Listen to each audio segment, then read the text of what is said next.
All right, make sure we all good to go.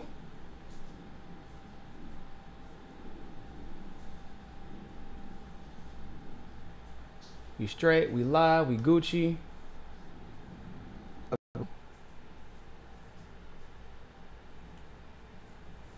Twitch people, we Gucci. We look good on Twitch. We look good on YouTube, I think. All right, let me share this and we're good to go.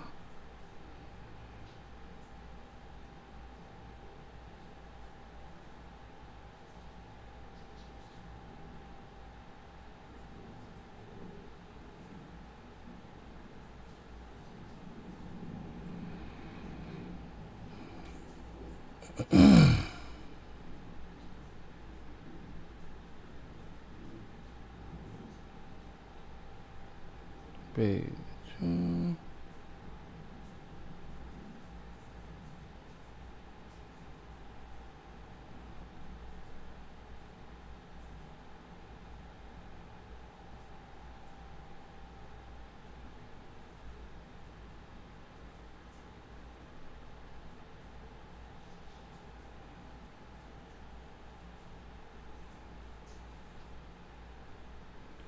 All right, just wanted to share that real quick. Man, y'all know I'm live streaming like hell right now because I almost had my rights taken from me. They was trying to violate my rights, y'all. But it's all right, baby, because we back. We are back. We are live. We just left Twitter. Had a great conversation there.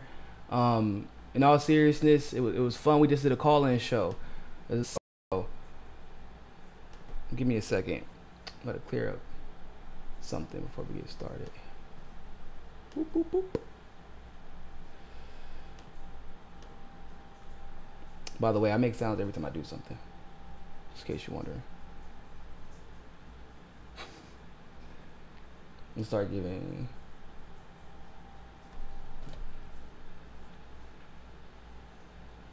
It said that I'm not live, but I am live. Okay, I am live. My computer's saying I'm not live, but I guess we are. All right, all right. So let me see if this will work. I was trying to see y'all questions, but my questions weren't coming up on my screen.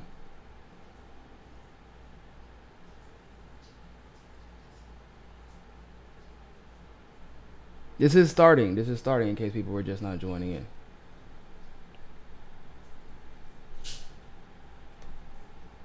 I'm trying to make sure I can see everybody's questions.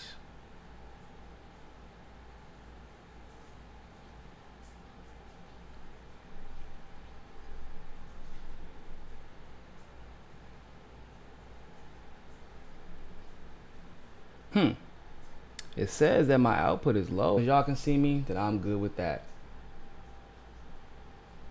What's going on, peeps? Oh man, it's nice. It's nice to come into a super chat. Hey, it's Ali. We need a petition for Fox, especially Tucker Carlson, to host the next debates. It'll be good for Tulsi. Man, not only would it be good for Tulsi, but it would be good for literally everybody watching. That was horrible. It was unprofessional. It wasn't ran well. It was just bad. It was bad. It was bad. It was bad. It was bad. It was bad. So, make sure you like this video. Make sure you share this video. For everybody else, thank you all so much for tuning into this live stream segment of Mikasa Tsukasa. Now I'm your host, Nico House. I've been live streaming a lot lately. The reason why is because, well, at least I've been live streaming today. I'm going to be I live streamed last night. I'm going to live stream again later on today. I got some other videos I got to post. We got a lot of stuff to talk about, and I almost lost my live streaming privileges, y'all. I was worried. I'm like, 90 days? I can't go 90 days without talking to my peeps. And also, it's election season. What the hell were they thinking? But luckily, you know, everything was good. It was all right. They reconciled it. Didn't give me a copyright strike. So YouTube did all right. I mean, it was kind of inconsistent the way they were applying the community guidelines. So I guess they had to do it because it would have been too bad. So, last night's debates were interesting, and I'm not going to go into all the details of the debate in this video. We got a lot of different stuff to talk about. Don't want to throw it all into one video. I'm sure there's a lot of different individual topics that you all would like to hear discussed in a concise fashion. But I will tell you this. Kamala dominated the debates. If I'm being fair, Elizabeth Warren to do what Kamala did last night. Everyone was expecting Elizabeth Warren to capitalize on the opportunity that Kamala did last night. And so, in that regard, you have to give Kamala props. This was survival for her. She knew that if she didn't win this election, it was over for her. But that doesn't mean she won. No, she didn't win. She survived. Kamala I'm the black woman, black woman, black woman. She even put on her angry black woman face because usually she just looks confused and distraught. She tried to look presidential and came off looking angry. Like all the time. Like she was trying to put on a face for America. And we all know that's not how she looks. She didn't come off looking presidential. She came off looking like an attack dog. The problem with Kamala's tactics last night is that it is enough to maybe boost her back, in my opinion, to where she was, but not to boost her into first place. But it was good enough to knock her down, so knock Biden down. So that works out for the Bernie team and the Tulsi team. So that's good. Now, I will say this, though. Once again, it was Marianne Williamson who won. For those of you who do not know, Marianne Williamson was, much like Tulsi Gabbard, but in a different way, the #1 trending term on Google last night after the debates were done. A lot of that had to do with what she was saying. But doesn't matter. There's no such thing as when you're brand new on the scene, there's no such thing as bad publicity. Remember, whenever Bernie was number one trending, a lot of that stuff was, is Bernie a sexist? Is Bernie a socialist? But then they start to research you. They start to see your policies. See, Marianne Williamson actually did her research, and she prepared for this debate. Yang flopped. Marianne Williamson studied. She didn't fall into the Russiagate trap, which everybody expected her to, because of her blind loyalty, or not her blind loyalty, I won't say that, because of her affinity with quoting mainstream narratives. Every time they tried to make the conversation, she only got like 3 or 4 times to speak. She was conscious of that. And so she said, I'm not going to be able to elaborate on everything I want to do. But what I can do is when they start to talk about the surface level nonsense, she says, no, why are y'all talking about sick care? We need to address the root causes of all the sicknesses in this country. Why don't we worry about preventative care? Why aren't we talking about child care? Why aren't we talking about the food that we're ingesting and how corrupt that industry is? Why aren't we talking about preventing sickness rather than only sick care? All right. I was like, oh. Okay. So my ears perked up a bit because it's very rare that people who are new to the scene start discussing the root of these issues. That's what I was expecting Bernie to do at that moment. She didn't. So she stood out there. So it perked my ears up a little bit. Perked my ears up. Not gonna lie. Then she didn't listen to anybody around her, any of her advisors, none of that bullshit. She listened to she broke down the realities of race relations in this country, talked about reparations, and she was going in so hard, they didn't even let her say her plan because she would have won over every black voter in the crowd almost immediately. And they know that. Regardless of how you feel about reparations, Williamson targeted that moment almost with perfection. I was like, uh-oh. Okay. All right. I'm listening. Let's hear what you got to say. So that's when I would start taking her seriously. And I was waiting. That's when I started counting to see how many opportunities she got to speak. Didn't get that many, especially after that comment, unless she cut in, which she was also decently good at. She realized that, okay, I'm not getting a lot of opportunity to speak, so I'm going to take my opportunity. Once again, I was kind of surprised, but like I said, so when she talked about healthcare, she's, for those of you who don't know, she's actually for Medicare for all. She's for Bernie's specific Medicare for all. But instead of saying, which is what I wish Bernie would have done, she said, I can say I'm for Medicare for all like everybody else on this stage. And I am, and she is, because if you go look at her website, she is. She's like, I could say I'm for Medicare for all, but everybody else is saying that. I could talk about how human health is a right, and everybody else is saying that. Or I can undercut everybody on the stage and say, but y'all not talking about the real issues. Yeah, I support Medicare for all, but why aren't we talking about the food that we're ingesting? Why aren't we talking about the corrupt agriculture, corrupt corporate agriculture that we have going in this country? Why aren't we preventing sickness rather than trying to treat it when it happens? Okay. Marianne Williamson also said the reparations conversation, and I like the way she led into it because it was an appropriate time. She was talking about the realities of race relations in this country. She brought up reparations, and then when she brought up reparations, y'all didn't get to hear the part where she breaks down like what, $200-300 billion over the course of 20 years. She actually has a plan for reparations, the plan that everybody had been wondering about. So remember, Elizabeth Warren supposedly was for reparations. She was never for reparations. Castro was supposedly for reparations. He was never for reparations. Marianne Williamson got a number attached to it.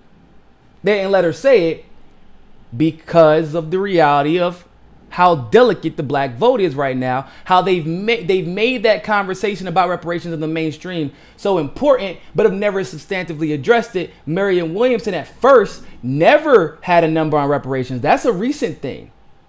That was a recent thing. She listened and she said, I'm just going to take every black voter in the crowd right now. Doesn't matter if you think that she was right or wrong, if she was genuine or disingenuous. It was strategic. Then, while everybody, once again, worried about her being kooky, worried about her being goofy, or whatever definition you wanted to be goofy, Marianne Williamson, when everybody else, kids in cages, kids in cages, kids in cages, comprehensive immigration reform, kids in cages, comprehensive immigration reform, kids in cages, kids in cages, kids in cages. We know Trump bad. Trump bad on immigration. Trump administration puts kids in cages. We know. We really do. And I was literally at an immigration detention center yesterday with Tulsi. I know how bad it is. Everybody else stuck to that. Guess what Marianne Williamson did? Better than anybody in the last 2 days. She said, we can talk about immigration reform, but why is no one talking about foreign policy? Why are we not talking about our foreign policy in Central and South America that is exacerbating and creating the immigration problem? If we're going to talk about comprehensive immigration, we have to start talking about what we're doing in these countries. Boy, I was like, what? I jumped out of my chair. Why? Because what was one of her weaknesses? Foreign policy, mainstream narratives. For her to understand that our policies in South and Central America are the propagator of our immigration, if you want to call it an issue, it's an issue because we don't have comprehensive immigration reform. But our policies in Central and South America are the reason for our problems.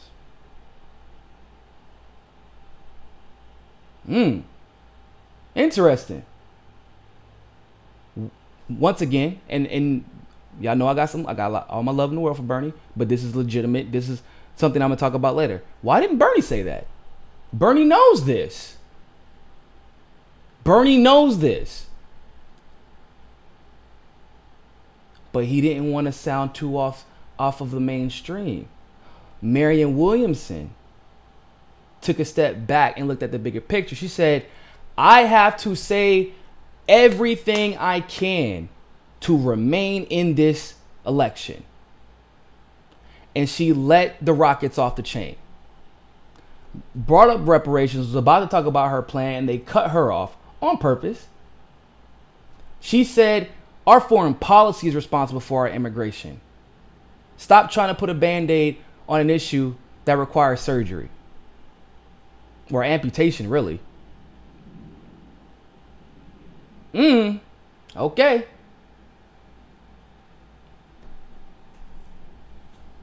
Okay, that's two. Then her last statement was interesting because that was the one everybody made fun of her for, and they were joking.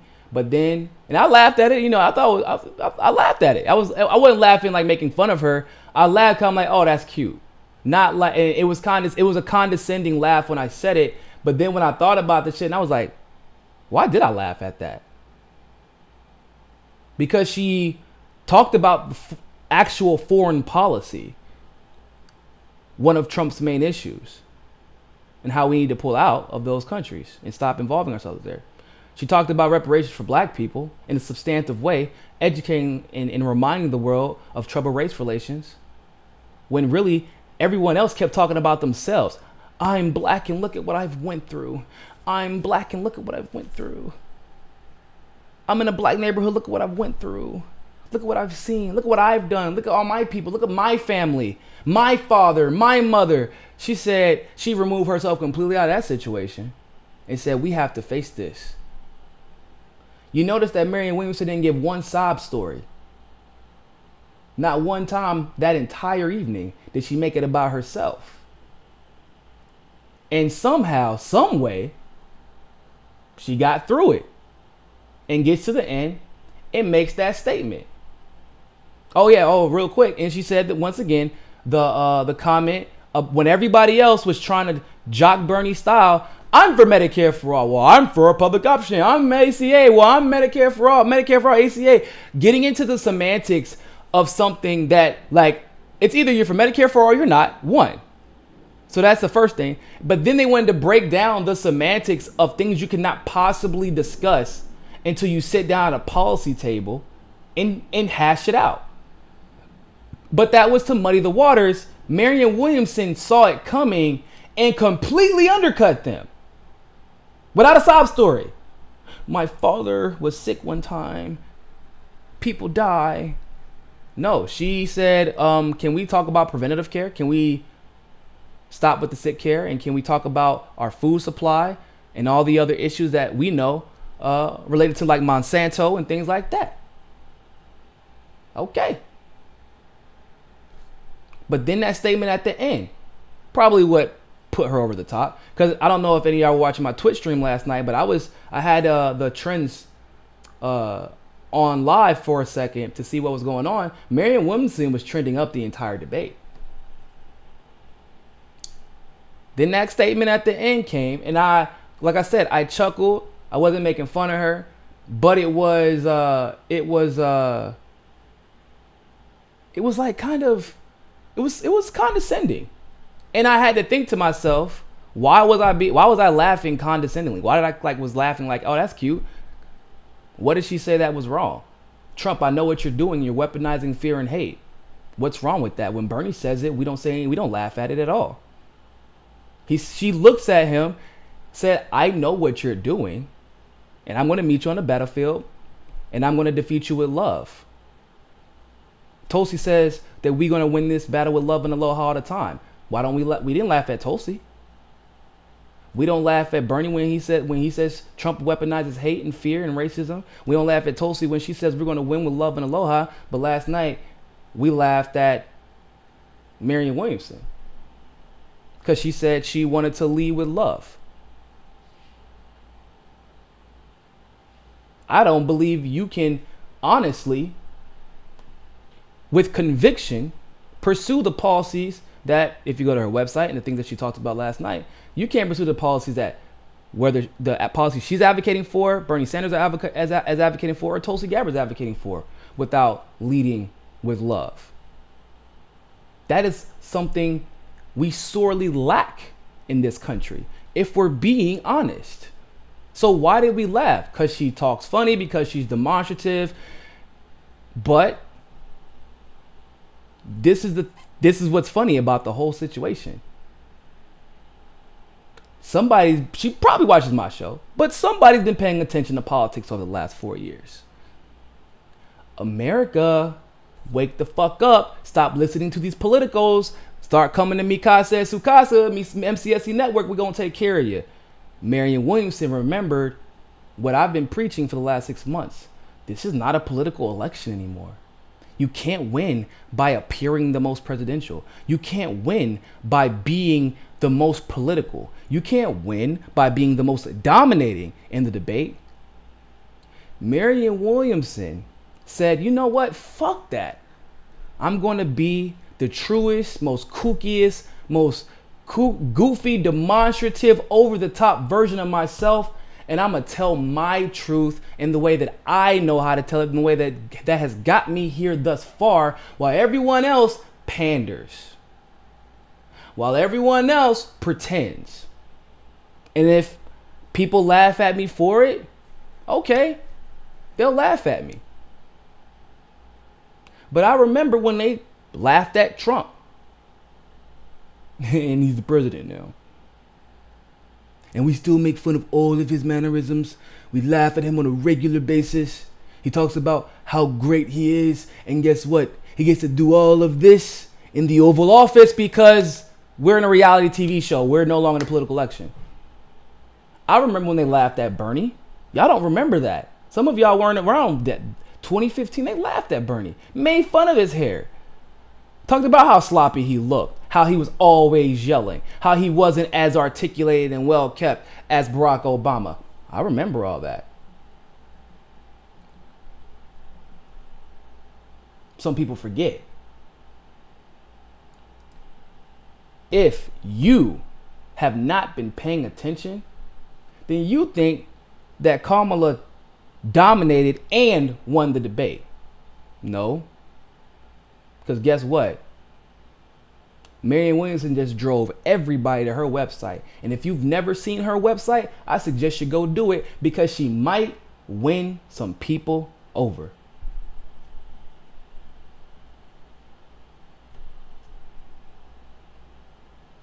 Because when you're trending on Google, it's hard. I mean, when you got a million people, 2 million, 3 million, 4 million people across the country Googling your website, you don't think you're going to win somebody over? You don't think you're going to win some donations, especially when it's like she doesn't take big money. Medicare for all. She got all the buzzwords, but then she got reparations. That's the first thing on her website. With the plan, numbers attached. So let me go ahead and get to some of these super chats.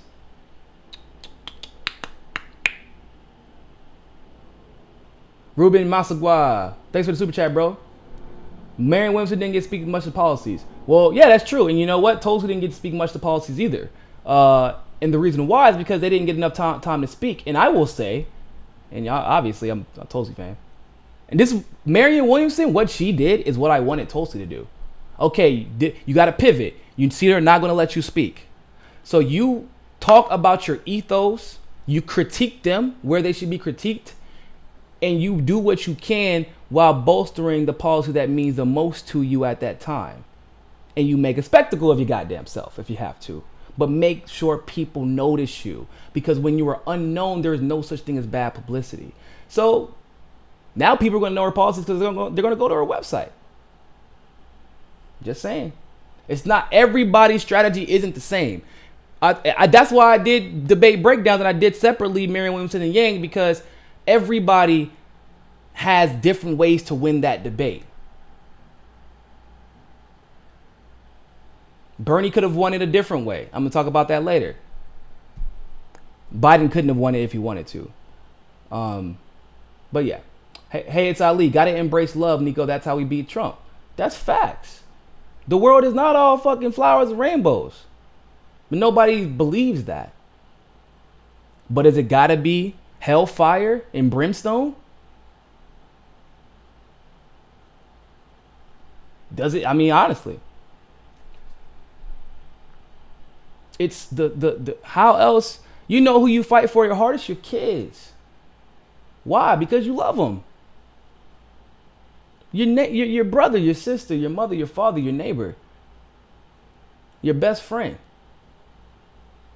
If we started thinking about the person who lived next to our neighbor and loving them, or at least giving them the opportunity to be loved as much as we love our neighbor.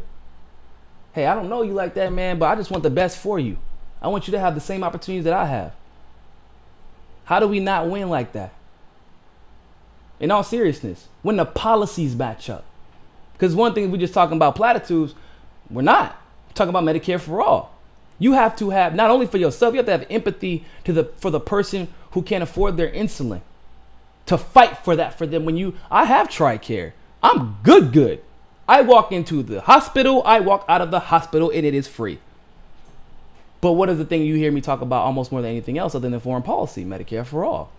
Why? Because I want people to have the same opportunity to have the same health care I have. I know that feeling of security.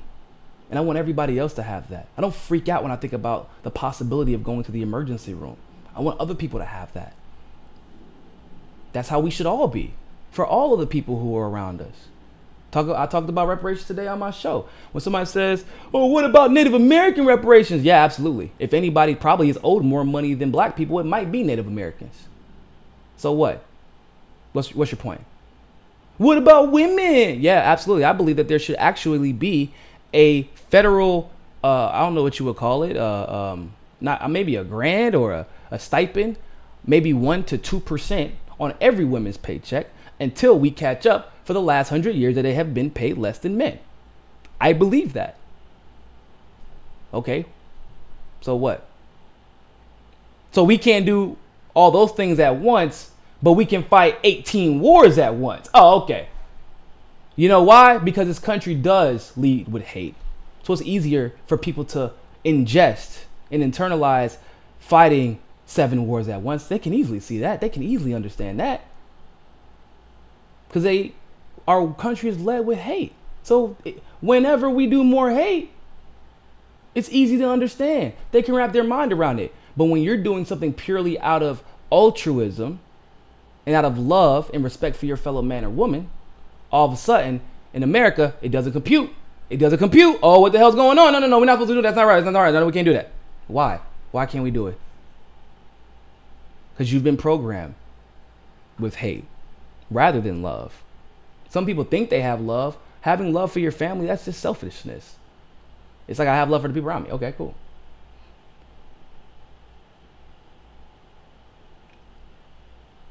So, real quick. Hey, it's Ali. Thanks for the super chat. Emma from TYT praised Kamala saying that she won. She dominated, but I saw that Emma said that she won both nights. Emma gotta say that. Because Emma is pissed about Tulsi. She is pissed about Tulsi. Pissed. Live it. She thought that she was done with her. She thought that she was rid of her. Nope. Not at all. Sorry. Not only we're here, but I couldn't even sit down with Tulsi yesterday. So now I was sitting with them, but I wasn't interviewing them. And they were kind enough. They actually let me do an interview on her Twitter live feed and on her watch page on YouTube. I conducted an interview at the Immigration Detention Center on behalf of the campaign. But the reason why I couldn't sit down and do an interview with Tulsi a long form is because everybody, press after ABC, NBC, Bill Maher sent somebody out early. Bill Maher, she's going to be on Bill Maher tonight, by the way. Bill Maher sent somebody out early to interview her. TMZ, Fox News, Tucker Carlson last night. She ain't going nowhere no time soon. Sorry, Emma, you're stuck.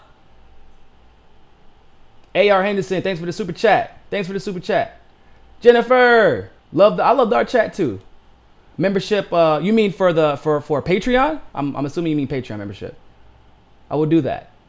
Yo, Nico, how many donations does Tulsi need? She hit 86,000 yesterday. She hit 86,000 yesterday. So she got about 5,000 to 6,000 donations in less than a 24-hour period, because that was mid-afternoon that she hit 86,000, which is insanity. That's insane. Hey, it's Ali. Let's hope Williamson defends Assange in the next debate. We'll love that. Hey, look. She backed off the Russiagate narrative. She stayed away from all the mainstream nonsense. So I don't think it would be that crazy to believe that she may evolve on that issue. I think she's pivoted how she's ingesting her information and who she's getting it from. So, hey, it's Ali. But Williamson has to improve on science, has improved science being on Jimmy Dore. So, Williamson, obviously, Williamson's not the best candidate. By no means. Williamson's not the most politically astute. By any means. But to pretend like Williamson, that Marianne didn't throw it down last night, oh, you're goofy. You're silly. You're thinking inside of the box, and that's how you ended up with Trump to begin with. You're thinking inside of the box. That's why you thought Tulsi wouldn't be the #1 trending topic on Google. That's why you thought Tulsi wouldn't be receptive. You are thinking too conventionally, and that is why we have Trump, because he realized, what the fuck? America is not conventional at all. Why would I be that? And Marianne Williamson realized this. And she decided, hey, you know what? I can't beat them playing their game. So you know what? I'm just going to be the best version of myself I can be. I'm going to be as educated on the issues as I can be. And we'll see what happens. And like I said, when you're relatively unknown, there is no such thing as bad publicity.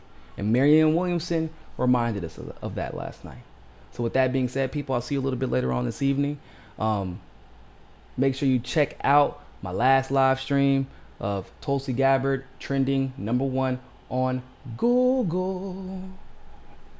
Yeah.